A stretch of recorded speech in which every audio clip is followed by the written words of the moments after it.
Hey everyone, welcome back. Today, we're diving into the world of smartphones and taking a closer look at the Samsung Galaxy A55 5G. While this phone has some promising features, recent articles and reviews suggest there are some aspects you might want to reconsider before making a purchase. Let's explore 7 reasons why. First up, let's talk about charging. Despite being a 5G phone, the Samsung Galaxy A55 5G has been reported to have slow charging speeds. This means it might take longer to top up your battery compared to other devices. 2. Another downside is that the phone doesn't come with a charger in the box. This means you'll have to purchase one separately, adding to the overall cost of ownership.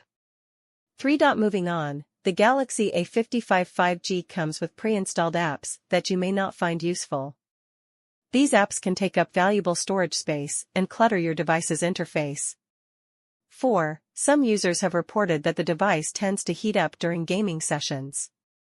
This could be uncomfortable to hold and might affect your gaming experience. 5. Another potential concern is with the fingerprint sensor. There have been reports of issues with the sensor not recognizing fingerprints consistently. This could be frustrating if you rely on biometric authentication to unlock your phone. 6. In terms of design, the Galaxy A55 5G has slightly thicker bezels. While this might not be a deal-breaker for everyone, it could affect the overall aesthetics of the device, especially for users who prefer a more immersive screen experience. 7. Lastly, the Samsung Galaxy A55 5G is slightly on the heavier side, weighing 213 g. If you're someone who values a lightweight and portable device, this might be a downside for you. So, there you have it, folks, 7 reasons why you might want to reconsider buying the Samsung Galaxy A55 5G. While it does have some appealing features, it's essential to weigh these drawbacks against your personal preferences and priorities. Thanks for watching, and be sure to subscribe for more tech reviews and discussions.